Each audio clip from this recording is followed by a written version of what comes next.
Welcome back to my channel! At ito yung araw na first time kong gumawa ng travel vlog. And yes, you heard it right. At dahil nga walang direct flight yung Johnson to Baguio, kaya dadaan muna tayo ng Maynila.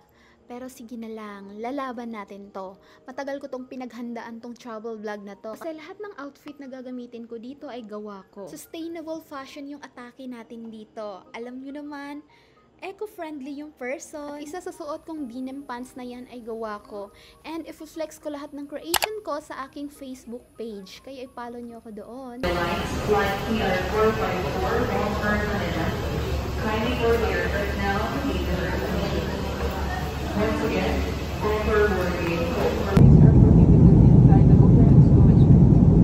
If you have these items, please keep them on your person, or you may put them in the seat pocket or under the seat in front of you at all times.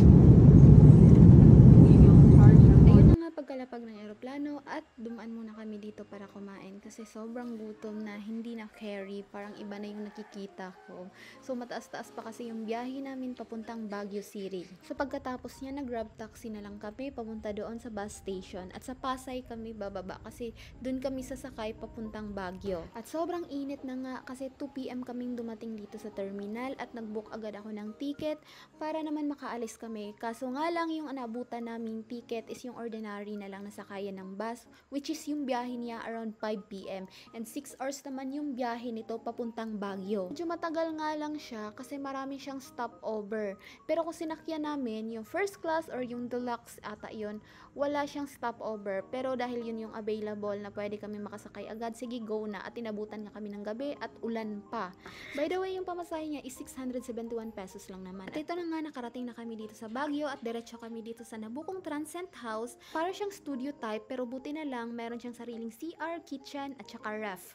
Importante talagang merong ref kasi alam mo naman nagtitipid tayo so kailangan nating magluto. Mas mapapagastos ka kasi kung bibili ka ng pagkain palagi sa labas. Kinabukasan naman, unang araw, unang gala, yung pupuntahan namin is Atok Benguet, yung pinakamalayo talaga na gagalaan namin kasi ito ay hindi na part ng Baguio at pumunta kami ng Dangwa. Ito yung Dangwa terminal ng mga van at sasakay ka dito, 200 pesos lang naman yung pamasahe niya papuntang Atok Benguet. At dahil pupunta kami sa Northern Blossom Flower Farm, ito lang din yung sasabihin mo sa driver kasi doon ka din mismo nito ihihinto. Supposedly, madaling araw sana kami aalis like mga 4 AM para maabutan namin yung sunrise niya. Kasi yung biyahe nito from Baguio City papunta doon is 2 hours. 6 AM na din kami nakaalis kasi matagal kaming nagising.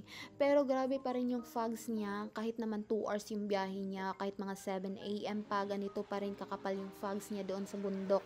Kasi bundok talaga to, wala tayong magagawa and yung daan nito is para siyang, alam nyo yung parang tinain ng manok. So ihanda mo talaga yung sikmura mo kasi parang nakakahilo siya. So buti na lang hindi talaga ako nag-agahan kasi parang nakakasuka na. At karating kami dito naman mga around 8 to 9 AM na siya. So, hindi talaga namin naabutan yung sunrise. So magbabayad ka muna dito ng 250 pesos bago ka makapasok sa loob mismo ng farm. At inorient nga kami dito before anything else. Na-orient kami dito na 2.5 hectares lang naman yung iikutin mo. Bawat station, iba't ibang klaseng flowers andoon. So, only picture ka dito. Walang limit yung oras na magstay ka dito kahit maghapon pa. As long andito ka pa rin sa loob ng farm. And meron silang stub na ibibigay sa'yo kasi only yung coffee na andito, libre lang yung kape. Yung tinapay may free sila, 2 piraso ganun. Pero yung kape, libre talaga kahit pabalik-balik ka pa. Malamig kasi dito sa taas at may mga klaseng flowers dito na hindi pa talaga totally nag-bloom, yung iba nalanta na. Pero no worries kasi ang daming station nila, may iba't ibang klaseng flowers at may mga flowers talaga na totally bloom pa. Blooming na blooming ka, slayable ka talaga pag rarampa ka sa gitna. At kita mo naman yung mga flowers na yan, diba? It feels like, feels. Basta feel na feel ko na para akong nasa garden, paradise, heaven. Basta ganun, iba yung feeling pag andito ka, sobrang worth it at ang lamig ng place na to. Buti na lang meron silang CR sa gitna kasi nakakapagpalit ako ng OOTD ko. Sulitin ko na kasi andito na ako, ang layo kaya ng binyahe ko para makapunta dito. So 3 creations yung sinuot ko dito. Slayable talaga yung mga outfit na ginawa ko. So mga ukay transformation yung mga ginawa kong OOTD ha. So kung gusto nyo makita yung full transformation ng creation ko, i-visit nyo po yung Facebook page ko, Kim Ronolo. So ito yung sinuot kong pang class na OOTD na bumagay talaga sa hydrangea plants na to.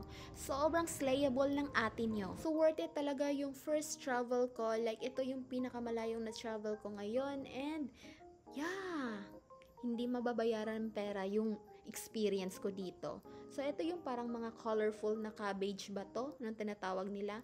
Basta, ang ganda dito. Hindi ko na maalala yung mga plants, yung mga names nila. Ang importante talaga yung experience sa akin. Tsaka yung mga picture-picture, diba? Ang bongga. Kaya babalik talaga ako sa Atok Benguet na to kasi iba yung experience ko dito. Very approachable ng mga tao dito. Tsaka ang ganda ng place nila. Ang ganda ng klima. Sobrang lamig lang din at nagfa-fogs din dito. At napaka-timingan ang gala na to kasi hindi siya crowded. Bagay na bagay talaga siya sa akin na introvert. Like, ayaw ko kasi sa mataong place talaga. Pero gumagala ako, hindi ako nagtatagal sa isang place kung matao siya. Pero dito, nagstay muna ako dito ng ilang oras pa para magkape. Kasi unlimited naman yung coffee. And syempre, ang ganda talaga ng scenery. Like, nakaharap ka pababa. Doon nakikita mo yung mga tanawin, yung mga bulaklak sa ibaba. Grabe, ang ganda talaga dito. Tapos alam mo yung feeling na pagdadampi talaga yung hangin sa balat mo. Ang sarap sa pakiramdam, tapos napaka-relaxing din. So yung coffee shop na to sa taas, aesthetically friendly din siya sa mga static girls natin or boys dyan na gustong mag-aura-aura, na pang static-static lang, abay bagay to sa inyo. So after namin magkape, hindi na kami nag-lunch kasi alam naman namin mahaba-habang biyahe na rin to, baka babaliktad yung sikmura namin. So ayan, nag-out na kami dito. So 1 PM na kaming lumabas. Ang worry lang namin talaga, pahirapan yung pagsakay pabalik. By the way, more on walking talaga dito, pababa, paakyat, and hindi slayable kung magtatakong ka. Wait na kami.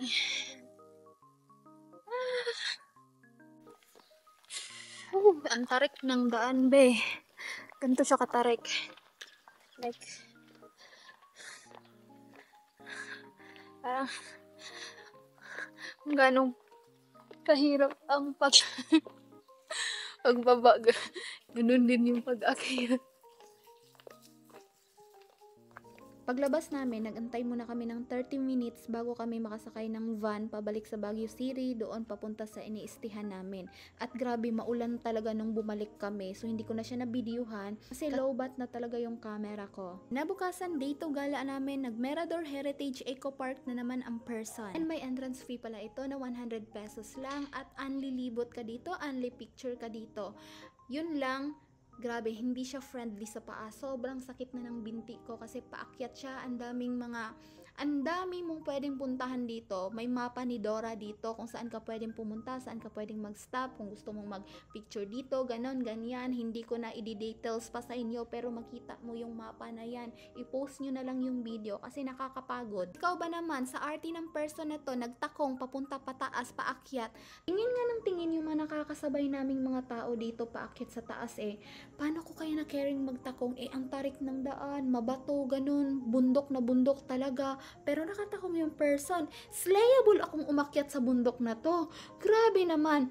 So, bawat station, pwede kang mag-picture, pero hindi na namin pinicturean bawat station, hindi na namin ginala bawat station niya. Basta ang target namin is makarating doon sa taas, yung parang may bell ba yun. At nagpalit na rin ako ng another OOTD, so CR is life yung person pagdating talaga sa mga ganitong location. So, dapat talaga aesthetic yung ating outfit, pero yung bag ko ang bigat, marami siyang dala. Dala natin yung OOTD natin, para naman pag nagala-gala tayo, slayable kung slayable, sulit naman yung lugar kung pang-outfit naman yung target ko talaga dito is mag-slay-slay lang na talaga ng mga creation ko. Yun yung pinunta ko. So, ito yung sinasabi kong bell. Pero, hindi kami nagpicture dyan. Hindi kami muna nagpicture dyan kasi ang dami talagang taong nakapila sa gilid na yan. Hindi siya giving. Hindi nakaka-aesthetic. Char lang. Pero ito yung pinakatuktok niya sa Mirador Eco Park na to. Yung tuktok na yan, tanaw na tanaw mo yung buong Baguio City na yan. So, di ba ang ganda? Tapos, kahit mainit yung mainit yung sun, alam niyo yung pinopoint ko, mainit siya. Malamig pa rin naman yung simoy ng hangin. Tapos, may mga time din naman natatabunan siya ng clouds, ganon. So, friendly pa rin siya pang slay yung person. So, after namin dito, lumipat na naman kami dito sa Igorot Stone Kingdom.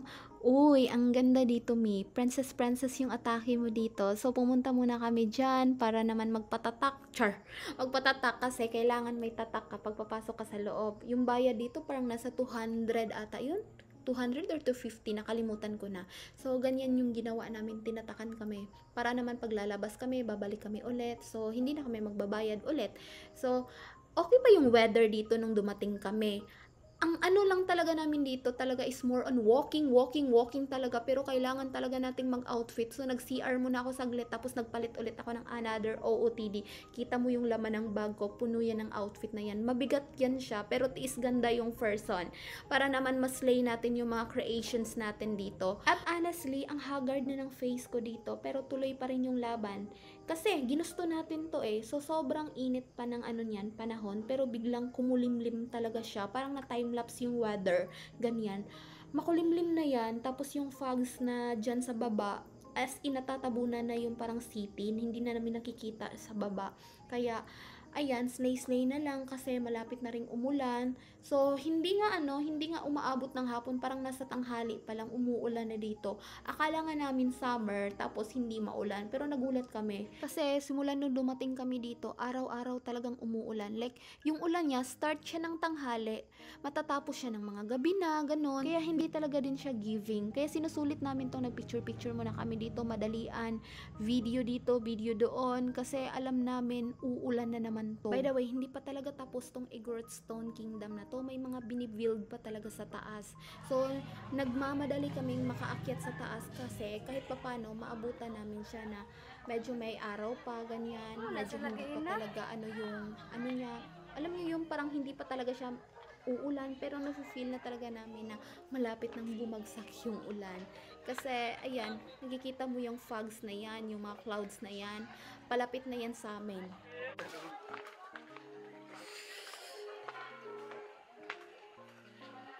Let's go.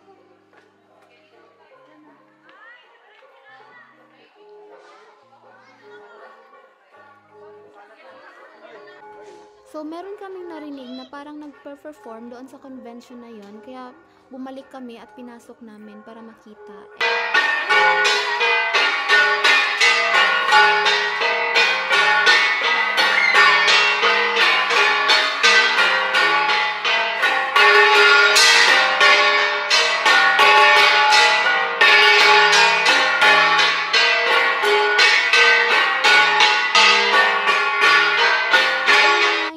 Umabot ng ilang oras dito, nagsitakbuhan na nga kami pababa kasi ayun na, umuulan na, bumabagsak na yung ulan. Yung mga tao dito nagsitakbuhan na rin para magpasilong, ganon. So kami dito, umuwi na kami.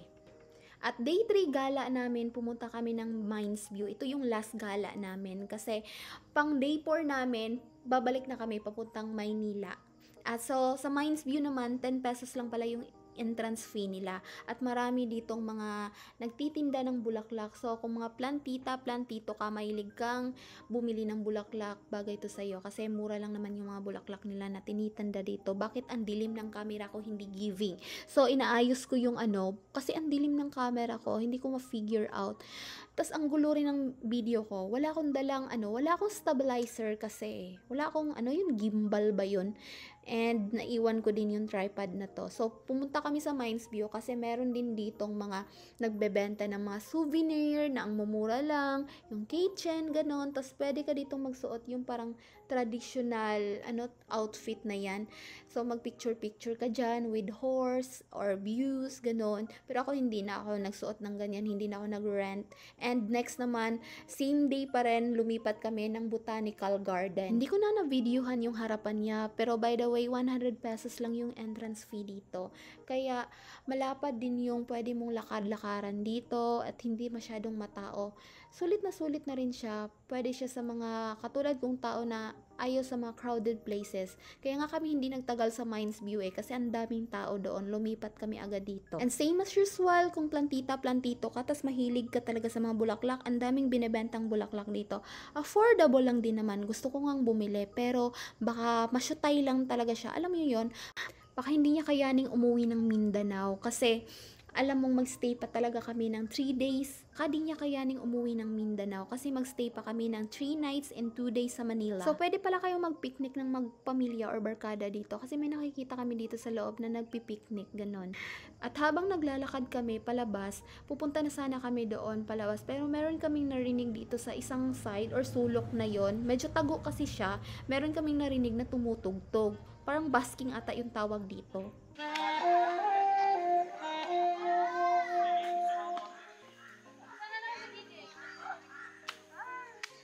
At tumambay lang kami dito saglit at tsaka bumalik na rin kami doon sa nistihan namin kasi uulan na rin naman. And that's all for today. Dito na rin magtatapos yung video natin at abangan nyo ulit ako sa next gala natin papuntang Mindanao. Yung 4th day pala namin dito, pabalik na ng Maynila.